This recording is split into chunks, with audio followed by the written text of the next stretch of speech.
샬롬, 반갑습니다. 오늘은 그동안 우리 모두가 많이 기도하고 또 함께 기다려왔던 선교 10주년 그 연합집회 출발하는 날입니다. 이번 선교는 우리가 나가서 뭘 선교를 하는 게 아니라 10년 동안 정말 필리핀 저 북부에서 남쪽 다바오까지, 다바오는 엄청 필리핀 남쪽입니다. 필리핀 국내에서 비행기 타고 가야 되는 그런 곳까지 어떤 때는 저희가 12시간 차를 꼬박 타고 가서 한 집 신방하고 돌아온 적도 있습니다.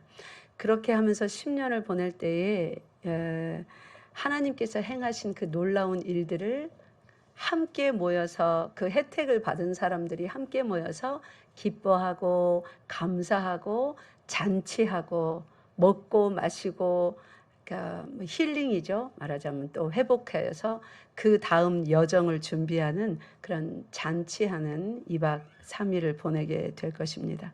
그래서 이번에 모이게 되는 150여 명의 사람들은 거의 한 90%가 천주교인들이었어요.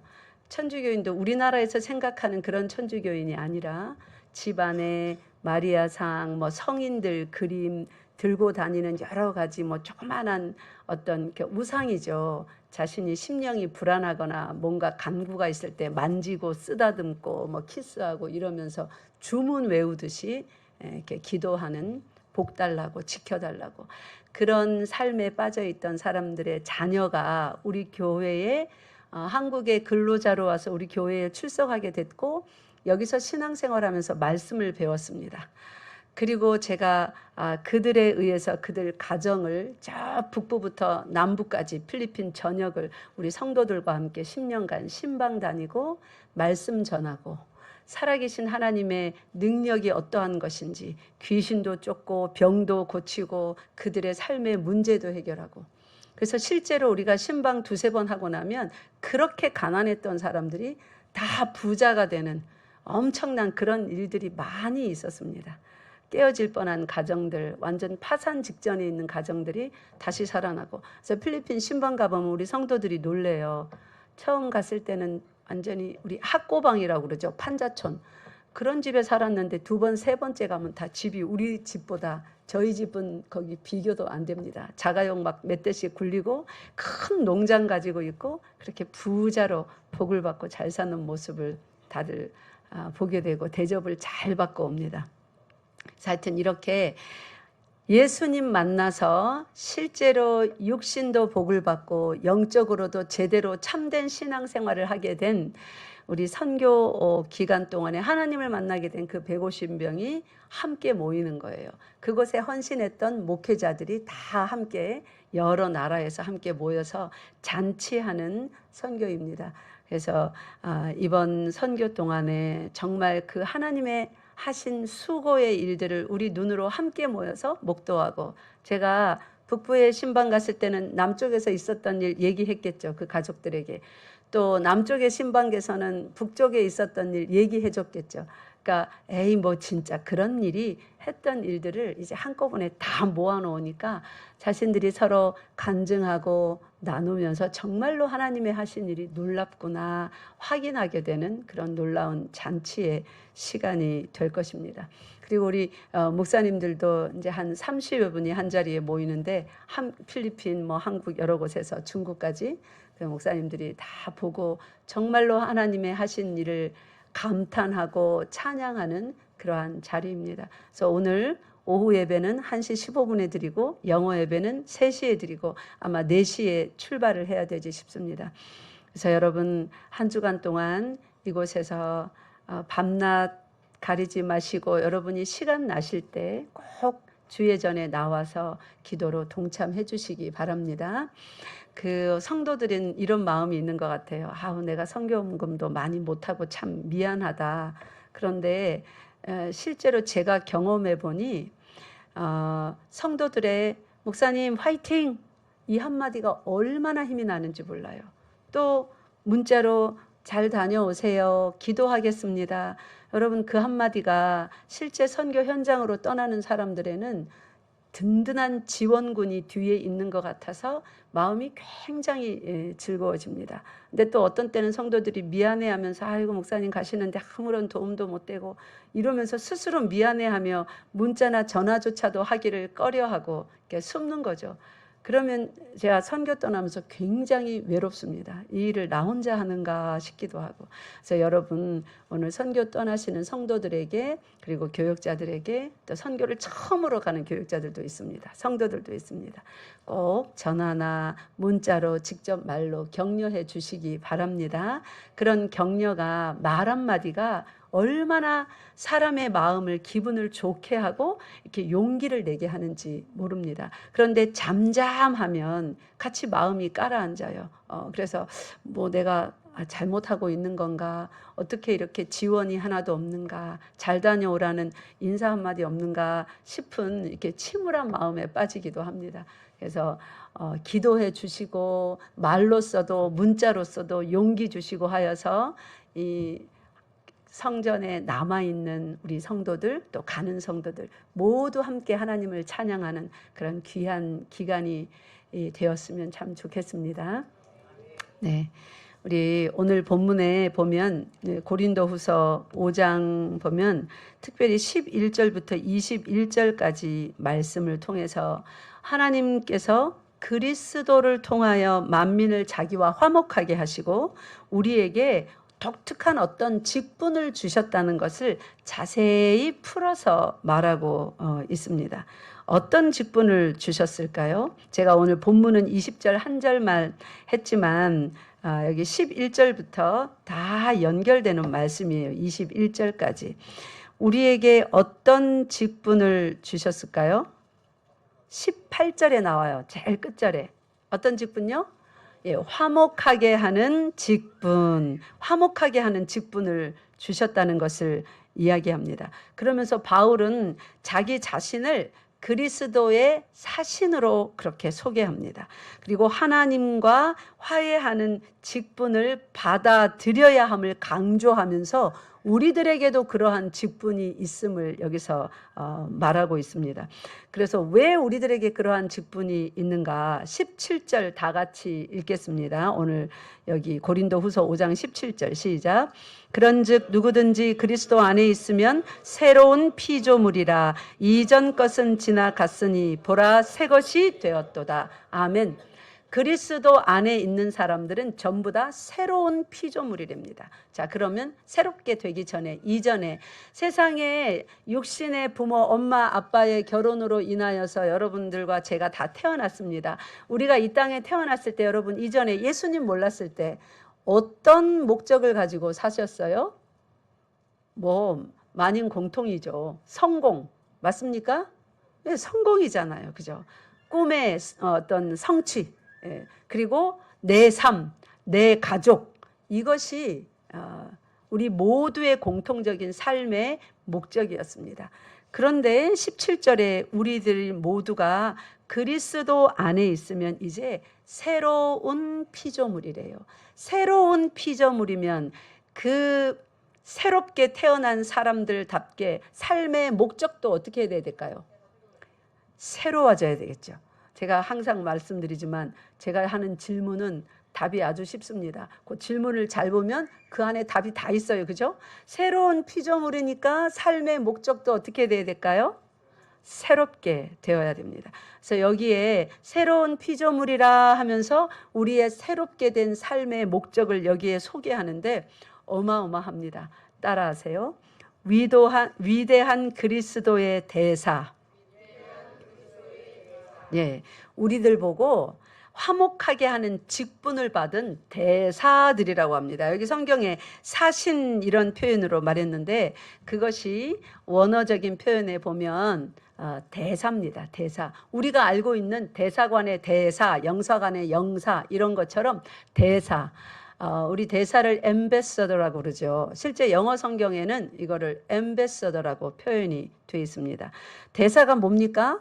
국가를 대표하여 외국에 파견되는 외교관의 최고 직급이 대사입니다. 그러니까 미국에다가 대한민국을 대표하는 한 사람을 보내는데 그 사람이 대사예요. 그러면 우리나라를 대표하고 우리의 정부의 모든 의견을 대변하니까 그 사람한테 해를 가하면 어디다가 해를 가하는 거하고 똑같습니까? 예, 대한민국을 그렇게 말하고 그렇게 생각하고 그렇게 해를 가하는 것과 똑같이 간주됩니다. 그래서 대사관에 무슨 테러가 일어나거나 대사한테 테러가 일어나면 국가가, 정부가 일어나게 되는 것입니다. 이런 것이 대사고, 대사는 국가를 대표하여 외교, 교섭, 조약의 조인, 서명, 자국민 보호 등 자신의 나라를 위하여서, 그러니까 자신을 파견한 그 나라를 대변하고 보호하는 모든 일을 하는 것이 대사입니다. 그런데 그 대사의 활동 무대는 어디예요? 자기 본국이 아니라 어디입니까? 다른 나라예요. 그죠? 미국에다가 한국이 대사를 파견하고, 자, 중국에 대사를 파견하고, 그래서 분명히 한국 정부를, 한국 국민을 대표해서 뭔가 활동을 하는데 활동 무대는 한국이 아니라 중국이고 미국이고 일본입니다. 이런 것이 대사인데 고린도 후서 5장에 사도 바울 자신이 하나님의 대사라고 합니다. 대사라는 말이 함의하고 있는 바는 그 사람의 나라는 어디라는 말이에요? 자기가 지금 활동하는 그 땅이 아니라는 말입니다. 그래서 사도 바울의 표현에 의하면 그 사람 사도 바울의 나라는 어디입니까? 다른 성경에 뭐라고 표현을 했어요. 자기 시민권 어쩌고 하면서. 어느 나라 사람입니까? 예, 하늘나라 사람입니다. 사도 바울은 하늘나라 사람으로서 어디로 대사로 파견받은 거예요? 이 땅으로. 언제부터요? 예수 그리스도를 믿어서 그리스도 안에 있는 그 시점부터. 그것이 17절에서 말하는 그런즉 누구든지 그리스도 안에 있으면.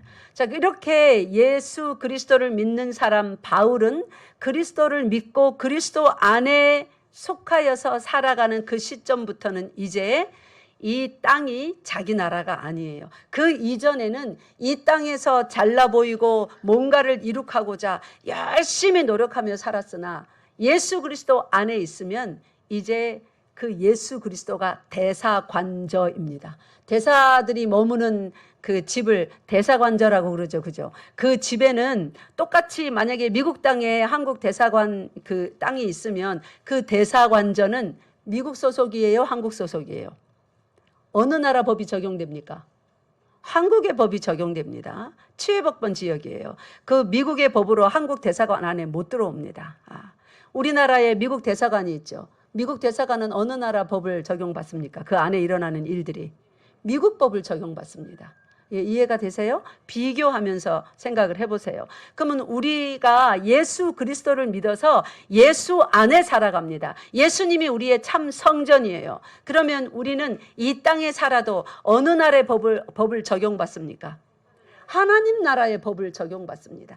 하나님 나라 법 안에 대한민국의 법은, 헌법은 미미할 정도로 그 안에 포함되어 있습니다. 모든 이 땅의 나라의 법들, 모든 좋은 법들은 전부 다 하나님이 주신 그 법의 기초를 두고 만들어진 것입니다. 사람의 양심의 기초를 두고 이 성경의 지식의 말씀의 기초를 두고 만들어진 지식과 지혜의 근본이 하나님이시기 때문에 모든 세상의 법은 하나님 나라의 법의 제일 하위 개념에 속하는 그런 법입니다. 그러니 우리는 이제 우리나라 헌법을 넘어서서 예수 안에, 그것이 우리가 살아가는 땅이고 대사관저입니다. 우리를 대사들로 파송했으니까. 그래서 하나님 나라의 법을 적용받습니다. 그래서 하나님 나라의 법은 사랑하라이니까 우리에게 해를 가하고 힘들게 했던 사람도 사랑하지 아니할 때에 하나님께서 따져 묻는 거예요. 너 지금 왜 마음에 그러고 있느냐. 우리나라 법은요, 한 대 맞고 뭐 물건이 파손되고 하면 고소해야죠. 똑같이 고소해서 벌금을 받아내든지 그 사람을 구류를 살리든지, 그게 우리나라 법입니다. 근데 하나님 나라 법은요, 인내하고 용서하고 또 참아주고 사랑으로 덮어주고 하나님께 그 억울함을 호소하여서 하나님의 손이 그에게 미쳐서 하나님이 판결하여 주시도록 그렇게 하는 것이 하나님 나라의 백성들의 삶입니다. 근데 오늘 본문 20절 다시 읽어보겠습니다. 20절 합독하시겠습니다. 시작. 그러므로 우리가 그리스도를 대신하여 사신이 되어 하나님이 우리를 통하여 너희를 권면하시는 것 같이 그리스도를 대신하여 간청하노니 너희는 하나님과 화목하라. 아멘. 사도 바울이 먼저 그리스도의 사신으로서 우리를 하나님과 화목하게 하는 직분을 가지고 이 땅에 하나님의 대사로서 파견을 받았대요. 그래서 복음을 막 전하면서 우리가 이제 하나님과 화목하라고 합니다. 그러면 우리가 어떤 상태길래 하나님과 화목을 해야 되는 건가? 그것부터 알아봐야 되겠죠. 그래야 그 다음에 우리도 대사가 되어서 하나님과 화목하지 못하고 있는 어느 누군가에게 파송을 받아 파견되어 그 사람들을 하나님과 화목하게 할 수가 있겠죠. 그러면 우리가 어떤 상태이길래 하나님과 화목하지 못하고 있길래 지금 사도 바울이 이렇게 말하는가? 먼저 에베소서 2장 펴보시기 바랍니다. 에베소서 2장 14절과 16절 읽겠습니다. 2장 14절 우리의 하나님과의 상태를 여기에 표현한 부분이 있습니다. 시작. 그는 우리의 화평이신지라 둘로 하나를 만드사 원수된 것 곧 중간에 막힌 담을 자기 육체로 하시고, 여기 보니까 예수 그리스도를 우리의 화평, 그러니까 하나님과 우리 사이를 화평하게 만드는, 화목하게 만드는 그런 분으로 소개합니다. 둘로 하나를 만드사, 그러니까 하나님과 우리가 둘로 나뉘어져 있었대요. 지금은 우리가 하나님과 연합되었다 말하지만 예수 믿기 전에는 둘로 나뉘어져 있어서 우리가 하나님의 뭐라고 불립니까? 원수라고 합니다. 그래서 중간에 막힌 담이 있었어요. 이 중간에 막힌 담이 뭔지를 모르겠는데 막힌 담을 누구의 육체로 하셨다고 되어 있습니까? 예수 그리스도의 육체로 하셨다. 이게 무슨 말일까요? 역사 가운데 일어난 한 가지 사건으로 얘기해 본다면 예수 그리스도의 십자가. 그러면 중간에 막힌 담이라는 걸 뭘 의미하는 거예요? 우리의 죄입니다. 여러분의 죄, 나의 죄가 하나님과 우리 사이를 떡하니 막는 이 가림막이 되어서 우리가 하나님께로 못 가고 하나님은 우리에게 못 오시는 거예요. 힘이 없어서 못 오시는 게 아니라 죄인인 우리들에게 하나님이 가까이 오시면 우리는 전부 다 멸망입니다. 구원의 길은 없습니다. 더 이상. 그러니 하나님께서 우리에게 가까이 다가오지 아니하시고 자기를 가리시고 멀리 계시는 거예요. 그런데 예수 그리스도께서 이 막힌 담을, 죄를 자기 육체로 십자가로 해결을 하셨답니다. 16절 읽겠습니다. 시작. 또 십자가로 이 둘을 한 몸으로 하나님과 화목하게 하려 하심이라. 원수된 것을 십자가로 소멸하시고, 우리의 하나님과의 원수된 것을 십자가로 다 허무셨다고 합니다. 그러면은 하나님과 우리 사이에 죄가 이렇게 가로막혔다고 하는데 언제부터 이 죄가 두껍게 하나님과 우리 사이를 가로막는 가림막이 되었을까요? 언제부터요? 무슨 일로 이렇게 됐을까요? 네, 저기 창세기로 가야 되겠죠. 창세기 3장 펴보세요. 창세기 2장부터 갑시다. 창세기 2장 17절 말씀 읽겠습니다. 하나님께서 사람을 창조하시고 이러한 계명을 주셨습니다. 시작. 선악을 알게 하는 나무의 열매는 먹지 말라. 내가 먹는 날에는 반드시 죽으리라 하시니라. 아멘. 사람은 원래 악한 것에 대해서 눈이 열리고 마음이 열리고 생각하고 묵상하고 행하고 그러도록 창조받지 않았습니다. 반대로 선한 것만 생각하고 선한 것을 마음에 품고 선한 것을 묵상하고 의롭고 착하고 선한 것을 말하고 선을 행하며 의를 행하며 살도록 의를 향하여 창조되었습니다. 그런데 여기에 보니까 선악을 알게 하는 나무, 그 나무의 열매를 먹게 되면 하나님의 말씀을 어김으로 어디에 대한 문도 열리는 겁니까? 악에 대한 문이 열리는 거예요. 그러니 절대로 먹지 마라. 악에 대한 문이 열려서 악이 들어오면, 죄가 들어오면 우리가 어떻게 되는 거예요? 죄의 싹은 사망, 죽게 되는 것입니다. 그래서 먹지 말라고 했는데 3절에 와보세요.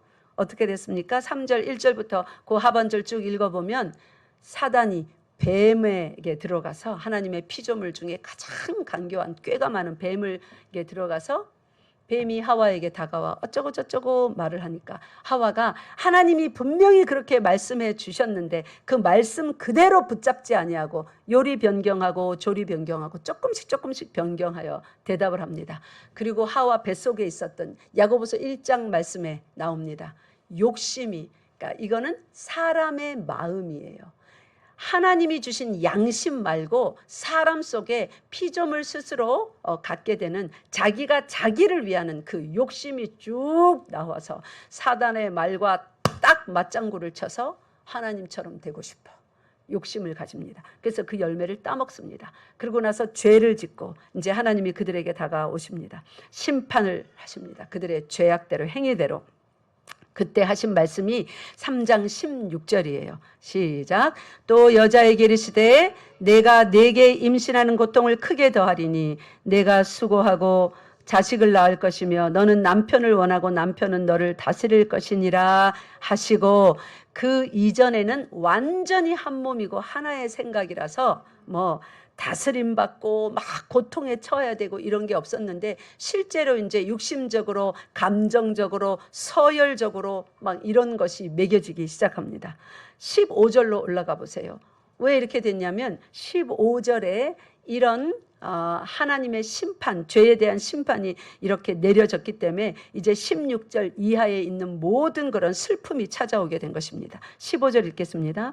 내가 너로 여자와 원수가 되게 하고 내 후손도 여자의 후손과 원수가 되게 하리니 여자의 후손은 내 머리를 상하게 할 것이요 너는 그의 발꿈치를 상하게 할 것이니라 하시고. 아멘. 이제 사단과 여자의 후손 딱 한 명을 말하는 것입니다. 여기서 여자의 후손으로 표현된 이가 누구입니까? 예수 그리스도입니다. 이 예수 그리스도와 여자의 후손, 그 사단을 여자와 원수가 되게 하신대요. 그러니까 이 여자는 또 교회를 표현합니다. 예수 믿는 모든 사람들, 교회와 사단이 원수가 되니까 계속 유혹하고 넘어뜨리려 하고 쓰러뜨리려 하고, 이 세상에 이 많은 주의 백성들 말고 사단 속에 속해 있는 그 후손들도 있습니다. 세상 사람들, 그 후손도 여자의 후손과 또 교회와 다 원수가 되어서 계속 충돌하고 싸우고 하나님을 믿는 그 길에서 어긋나게 하고 죄를 짓게 만들고, 이 또 사람들은 자기 안에 욕심이 있으므로 유혹도 충만하고 자기 속에 있는 욕심도 충만하여 이제 계속 죄 짓는 일만 합니다. 창세기 6장까지 오니까 세상에 있는 모든 사람들이 어려서부터 생각하는 모든 것이 항상 어떠다고요? 악할 뿐임을 하나님이 보시는 그 지경까지 이르게 됩니다. 그럴 때 하나님이 약속하여 주십니다. 여자의 후손과 이 뱀의 후손이 격돌을 하여 싸우게 될 텐데, 뱀의 후손은 여자의 후손의 발꿈치를 살짝 상하게 하는, 그게 십자가의 사건입니다. 근데 여자의 후손으로 오시는 예수 그리스도는 그 사단의 머리를 완전히 부서뜨리는 것이죠. 이렇게 하나님의 원수들로서 죄인이 되어서 하나님 앞에 심판을 받은 그 첫 시간에 하나님께서는 여자의 후손으로 약속하여 주신 그 메시아의 구속의 일도 함께 약속하여 주십니다. 그리고는 예수 그리스도를 보내셨고, 사도 바울과 같은 이런 위대한 그리스도의 사람이 드디어 하나님의 은혜로 구원을 받아 자신의 위치가 어딘지 하나님과 이 세상 속에서 명확하게 깨닫고, 자기는 하나님이 보내신 세상 가운데 하나님 나라를 전하고 예수 그리스도, 그분이 누구인지 전하는 그 대사, 사신이라고 표현하면서 하나님과 우리를 화목하게 한다고 합니다. 우리는 하나님과 우리가 화목하게 될 때에 사도 바울이 화목하게 되려면 죄를 용서받아야 됩니다. 그죠? 죄의 문제가 어떻게 해결이 돼야 돼요? 구약 성경 전체를 보면 죄는 어떻게 사함받는 것입니까? 피가 흘러야 됩니다. 합당한 대가가 치러져야 됩니다. 근데 의롭지 않은 죄인의 피로는 소용이 없는 거예요. 그래서 의로운 피를 상징하는 흠 없는 제물을 골라서 이렇게 제사 드리라 하면서 동물 제사로 제사를 드리게 했습니다. 그 동물의 피, 흠 없는 동물을 골라서 동물의 피가 상징하는 진짜 흘러야 될 의로운 피는 누구의 피입니까?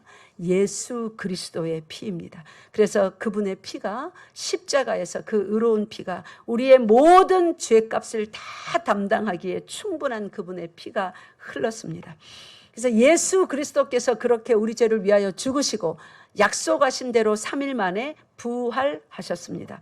그랬을 때에 사도 바울이 처음에는 이걸 믿지 않았으나 예수 그리스도께서 사울아 사울아 어찌하여 네가 나를 핍박하느냐 하면서 찾아오셔서 다메섹 도상에서 만나주시고 그를 구원하여 주셨을 때 이제 사도 바울이 예수 그리스도의 정말 살아계신 하나님 되심을 깨달아서 그가 이제 이렇게 인생을 살았다면 완전히 반대 길로 천국을 향하여서 이 땅에서 천국 복음을 전하며 예수 그리스도를 온 땅에 돌아다니며 전하면서 살게 되었습니다. 그런 자기 자신의 삶을 예수 안에 있게 된 그때부터의 삶을 자기는 이 땅에서 누구의 뭐라고 소개합니까? 예수 그리스도의 대사라고 소개합니다. 그래서 우리도 예수 그리스도와 화목하라 하십니다. 자기도 예수 그리스도와 화목했거든요. 원수로 살다가 이제 모든 것을 배설물로 여기고 예수 그리스도를 아는 그것을 가장 고상한 일로 받아들여 예수 그리스도에게 올인한 사람입니다. 예수 그리스도를 믿는 사람은 모두 다 사도 바울과 같이 이렇게 살아야 됩니다. 우리에게 예수 그리스도와 화목하게 하셨고 하나님의 은혜로, 그래서 이제 더 이상 우리는 죄인으로서 하나님의 원수들이 아닙니다. 죄를 날마다 지을지언정 예수 그리스도의 그 죄를 씻어주시는 능력이 있는 그 피 아래에서, 그 공로 아래에서 살아가므로 죄를 지을지언정 죄인이 아니라 회개하고 날마다 용서받아서 의인으로 사는 우리 모두는 누구입니까? 의인입니다. 우리의 평생에 이 땅 위에서 우리의 직분은 무엇입니까? 집사님, 목사님, 선교사님이 아니라 우리의 직분은 사도 바울과 동일하게 뭡니까? 그리스도의 대사입니다. 그리스도의 대사들은 무슨 일을 합니까? 세상 사람들을 하나님과 화목하게 합니다. 여기 18절 다시 올라가 보세요. 그가 그리스도로 말미암아 우리를 자기와 화목하게 하시고 또 우리에게 화목하게 하는 직분을 주셨으니, 그리스도로 말미암아 세상의 죄인들을 하나님과 화목하게 하는 직분을 우리에게 주셨다고 합니다. 그러면 그들도 하나님과 화목하게 되려면, 더 이상 죄인으로서 하나님의 원수로서 살게 하지 않으려면 무엇을 전해 주어야 됩니까? 예수 그리스도께서 당신의 죄를 위하여 십자가에서 피 흘려 죽으셨습니다. 이것은 사실입니다. 전할 때 그들이 믿지 않을 수 있습니다. 그때에 우리가 증인되는 거예요. 나도 처음에는 이 일이 믿어지지 않았습니다. 그러나 하나님께서 내 삶 속에서 이리이리 역사하셨고 이제 그 일을 확실히 역사 가운데 일어난 사실로 믿습니다. 나는 이전에 이렇게 살다가 이제는 이렇게 회심하여서 그리스도를 위하여 삽니다. 그리스도의 원수가 아니라 의인으로서 천국 백성으로서 이 땅에 삽니다. 당신도 예수 믿고 구원받고 이 모든 것을 더하여 주시는 하나님의 복된 그 삶으로 돌아오십시오. 우리 예수 믿읍시다. 이렇게 평생 전해야 되는 것입니다. 믿습니까? 어느 날 누가복음 18장에 보면 부자 청년이 예수님께 이런 것을 묻습니다. 내가 무엇을 하여야 영생을 얻으리이까? 그러니까 율법을 다 지켰기 때문에 칭찬받을 줄 알고 무엇을 하여 영생을 얻으리이까? 그랬더니 예수님께서 네게 아직도 한 가지 부족한 것이 있다. 가서 있는 거 다 팔아 가난한 자들에게 빌려줘랍니까? 나눠줘랍니까? 나눠줘라 이럽니다. 여러분, 자기 거 다 팔아서 가난한 자에게 무이자로 빌려주는 것도 힘든데 나눠주는 거 여러분 할 수 있습니까? 못합니다. 그럼 나는 뭐 먹고 삽니까? 근데 예수님께서 이렇게 말합니다. 이걸 도대체 우리가 어떻게 이해해야 될까요? 목사는 자기 거 다 팔아 나눠줘야 됩니까? 저 못합니다. 여러분 할 수 있어요? 못합니다. 내 자식은요? 나는요? 이게 무슨 말씀인 줄 아세요? 이 부자 청년은 율법을 다 지킨 청년이에요. 그래서 더 이상 할 것이 없음을 생각하고 내가 뭘 더 해야 영생을 얻을까요? 하니까 예수님이 그렇게 어프로치하는, 율법으로 구원을 얻고자 어프로치하는 그에게 네가 아직도 뭔가를 해야 되는 줄로 생각하냐? 그러면 가서 네 있는 거 다 팔아서 나눠줘봐라. 그러니까 성경은 이렇게 말합니다. 그 청년이 재물이 많은 거로, 가진 것이 많은 거로 근심하며 갑니다. 여러분, 무엇을 해야, 얼만큼 해야 구원을 받을 줄로 생각하는 사람은 계속 무엇을 해야 축복을 받을 줄로, 구원을 받을 줄로 생각해서 와, 이거는 진짜 어려운데 이거를 내가 어떻게 하지? 고민하며 뒤돌아설 수밖에 없습니다.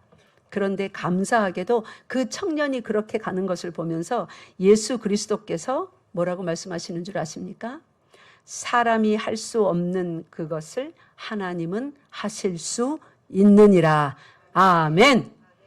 부자 청년이 그래서 구원을 못 받았다는 말입니까? 아니요. 가진 것을 어떻게 다 팔지? 이것도 해야 돼? 이러면서 고민하고 가는 그 부자 청년. 여러분과 제가 바로 우리가 모두 그 부자 청년과 같은 것입니다. 뭘 더 해야지 구원받는 줄 알고, 뭘 더 해야 복받는 줄 알고, 뭘 더 해야 보호받는 줄 아는 그러한 미련한 우리들인데 그게 아니라는 거예요. 어떻게 해야 구원받습니까? 예수님을 믿어야 구원받습니다. 그러면 전파하는 이가 없는데 어떻게 믿는단 말입니까? 전해주는 이가 없는데 어떻게 듣는단 말입니까? 그러니까 여러분, 이 대사의 직분의 귀함을 알겠습니까? 부자 청년같이 세상 사람들이 살고 있단 말이에요. 어디 가서 비나이다 이거 많이 해야 구원받는 줄 알아요. 어디 가서 재산 많이 갖다 바쳐야 구원받는 줄 알아요. 그래서 다들 뭔가 사슬에 이렇게 매여서 어둠 가운데, 슬픔 가운데 살아가는데 복된 복음, 그것이 아니다. 사람으로서 할 수 없는 그것을 하나님은 할 수 있다. 예수 그리스도께서 당신을 위하여 이미 십자가에서 당신의 모든 죄를 위하여 못 박혀 피 흘려 죽으셨습니다. 예수 믿으면 됩니다. 예수 믿으면 다 할 수 있습니다. 그 말씀을 전해줘야죠. 누군가는 그 말씀을 전해줄 사람을 파송해야죠. 가는 사람이 없으면, 전해주는 사람이 없으면, 파송하는 사람이 없으면 듣지 못하여서 이 부자 청년처럼 고민하여 슬픔에 빠져 이리로 저리로 어둠 가운데 여전히 헤매다니는 것입니다. 사랑하는 성도 여러분, 우리가 가서 한마디 예수 믿으세요. 예수님이 당신을 사랑하시며 예수님께서 당신을 위하여 피 흘려 죽으셨습니다. 물질 바침으로, 어떤 선을 행함으로 그런 것으로 구원받는 것 아닙니다. 당신이 못하는 것, 당신 속에 참된 믿음이 없습니까? 염려하지 마세요. 예수님께 나아오세요. 믿음은 하나님이 주시는 선물입니다. 믿게 해달라고 기도해 보세요. 그렇게 전해줘야죠. 제가 그런 사람이었습니다. 도무지 믿어지지 않아서 이 속에는 믿는 것 같기도 하고 한쪽에 한 60, 70%는 안 믿어지는 거예요. 저는 얼마나 믿고 싶었는지 모릅니다. 그리고 얼마나 안 믿어졌는지 모릅니다. 제가 복음을 확실하게 담대하게 전하도록 만들기 위하여서 하나님이 저를 그렇게 놔두셨던 것 같아요. 30 중반 되도록. 그래서 어떤 날은 죽을 것 같이 두렵고 어떤 날은 충만하여서 믿어지고. 근데 저는 예수님을 정말로 만났습니다. 예수 그리스도가 정말로 살아계신 하나님이신 것을 믿습니다. 그래서 가서 전해줘야 되는 거예요. 고민하고 돌아서는 이들, 이 부자 청년과 같은, 그러면 나는 어떻게, 아까 질문이 무엇을 하여야 영생을 얻으리까 였잖아요. 그죠? 근데 그거 할 수 없는 것을 말했잖아요. 예수님께서 가진 거 다 팔아서 가난한 자들에게 나눠주라. 아니, 예수님은 그렇게 말 안 했잖아요. 다른 곳에서는 주 예수를 믿으라, 그리하면 너와 내 집이 구원을 얻으리라 하셨지 않습니까? 근데 왜 이 부자 청년한테는 하지도 못할 일 다 팔아라, 나눠줘라, 그러면 네가 영생 받는다, 그렇게 했습니까? 부자 청년의 접근이 잘못되었기 때문에 그것을 깨뜨려 주시라고 예수님이 그렇게 했던 거예요. 무엇을 하여야 영생을 얻으리까? 뭘 해서 영생 얻는 것은 이런 율법 지키는 태도로 다가오면 가진 것까지 다 팔아서 가난한 자들에게 나눠줘야 영생 얻는 거예요. 그게 완벽한 율법의 행함입니다. 그런데 사실 하나님은 할 수 있대요. 하나님이 이걸 하셨어요. 하나님에게 가진 것이 무엇입니까? 아들 몇 명 있습니까? 예수 그리스도 딱 한 분입니다. 이분을 죽이시는 것은 당신의 가진 것을 다 파는 것입니다. 가난한 자들에게 흩어 구제하는 것입니다. 하나님께서 여러분과 저 같은 가난한 자들, 생명이 없는 자들, 죽어가는 자들에게 당신의 딱 하나뿐인 가진 것 다 팔아서 우리들에게 주셨습니다. 사람은 할 수 없는 그것, 부자 청년은 네가 가진 거 다 팔아서 가난한 자들에게 주라 하니 못 줬어요. 고민하여 갑니다. 하나님은, 그 다음에 다 같이 합시다. 시작. 하실 수 있느니라. 아멘. 하셨음을 믿습니까? 당신의 아들을 죄의 가운데 내어주셨습니다. 당신의 아들을 팔아서 그 핏값으로 여러분과 저의 생명을 사주셨습니다. 믿습니까? 여러분과 제가 살아갈 그 나라를 건설하여 주셨습니다. 믿습니까? 여러분과 제가 구원받을 예수 그리스도라는 구원의 길을 활짝 여셨습니다. 사람은 다 팔 수 없지만 하나님은 당신이 가진 거 다 팔아 죄인들을, 가난한 자를 구원해 주실 수 있는 분입니다. 이런 분이 하나님입니다. 이 복음을 우리에게 너희가 예수 안에 이제 거하느냐? 가서 전하라, 보내주어라. 그래서 사도 바울이 로마 교회한테 편지 쓴 거예요. 나 좀 보내다오. 너희들이 선교헌금도 모으고 나를 보내주고 열심히 기도하여서 내가 잘 전할 수 있도록 해다오. 가는 사람도 필요하고 보내주는 사람도 필요합니다. 사랑하는 열방교회 성도 여러분, 이번 기간 동안에 가는 사람도 있고 여기서 뭐 하는 사람도 있어요? 보내주는 사람도 있습니다. 여러분의 귀함을 가든지 앉아서 여기 계속 머물면서 보내주든지 여러분의 직분의 귀함을 절대로 잊지 마시기 바랍니다. 예. 가는 사람이 있어서 이 귀한 복음을 전해줘야 됩니다. 보내주는 사람이 있어서 갈 수 있도록 해주어야 됩니다. 그래서 세상 만민이 복음을 듣고 부자 청년과 같았던 우리들 이제 구원받았습니다.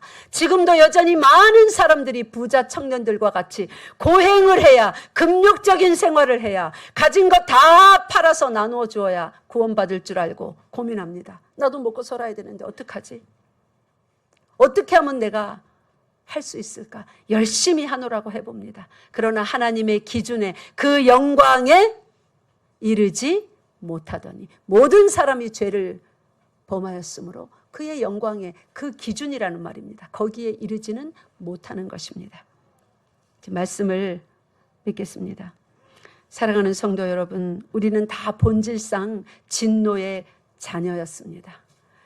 사람이 할 수 없는 그것, 부자 청년과 같은 우리들에게 하나님께서 친히 당신이 가진 모든 것을 다 팔아서 죽음에 다 내주어서 우리들을 구해 주셨습니다. 이제 우리에게 가라 명령하십니다. 가서 모든 민족으로 제자 삼아라. 하나님이 어떻게 하신답니까? 세상 끝날까지 우리와 함께 하신답니다. 그렇게 10년 동안 우리 열방교회의 역사 동안에 하나님이 함께 하셔서 놀라운 기적과 같은 일들이 있었습니다. 그 일을 이번 기간에 다 한자리에 모여서 하나님께 감사드리고 찬양드리는 축제의 3일을 보낼 것입니다. 사랑하는 성도 여러분, 우리가 하나님이 얼마나 위대하신 분인지, 사람으로서 할 수 없는 가진 거 다 파는 일 우리는 못합니다. 반만 팔으래도 못합니다. 그러나 하나님은 실제로 당신이 가진 모든 것을 다 팔고 다 내주어서 가난한 여러분과 저를 구원하여 주셨고 당신의 화려한 모든 것이 있는 그 천국을 내어주었습니다. 이 나라 그렇게 멀리 있는 거 아닙니다. 곧 다가옵니다. 날이 때가 가깝습니다. 믿습니까? 하나님 나라를 위하여서 사는 것, 그것보다 더 귀한 일은 없습니다. 가난한 자들에게, 복음을 듣지 못한 자들에게 복음을 전하는 것보다 더 귀한 일은 없습니다. 예수 그리스도께서 다시 오셨을 때 펼쳐질 이 땅 가운데 벌어질 생지옥과 같은 그 일을 한번 상상해 보세요. 여러분의 친척이, 가족이, 여러분이 아는 친구들이, 또 우리가 모르지만 많은 어린아이들, 어른들, 청년들, 노인들이 그 생지옥에서 피 흘리며 저주하며 왜 나에게 복음을 한마디라도 전해주지 않았습니까? 예수라는 이름 한 번만 들었더라도 내가 이리 죽지는 않았을 것입니다. 만약에 그때 그렇게 비명 지르며 원망한다면요, 얼마나 후회하시렵니까? 선교는 영어해서 하는 거 아닙니다. 필리핀 말 배워서 하는 거 아닙니다. 예수라는 말 한마디면 족합니다. 예수 믿으세요 한마디면 족합니다. 나머지 누가 하십니까? 하나님이 하십니다. 사랑하는 성도 여러분, 오늘 출발하시는 분들도, 교회에 계셔서 파송하는 분들도 한 주간 동안 여기서 또 필리핀에서 시간을 꼭 내어서 교회 나와서 밤낮으로 시간이 있는 만큼 기도에 동참하여 주시고 선교에 동참하여 주시기 바랍니다. 하나님께서 또 이 다음의 10년간을 우리 열방교회를 어디까지 데리고 가실지 꿈꾸면서 하나님께서 감동하여 주시는 그런 내용들이 있다면 가슴에 품고 또 노트에도 적고 또 어떻게 하시나 기대감으로 지켜보는 여러분 되시기를 바랍니다. 예, 우리 다 같이 자리에서 일어나셔서 자리에서 일어나시기 잠깐 앉고 동영상 하나 보고 자리에서 일어나시겠습니다. 동영상 중간부터 한 3분 정도만 틀어주세요. 동영상 길어서 다 볼 시간은 앞에서부터 한 중간까지 보여주시고 오후에 또 중간 나머지 보겠습니다. 예, 불 다 꺼주시고 그간에 있었던 10년간의 일입니다. 조금만 보고 우리 찬양하고 봉헌하고 마치겠습니다.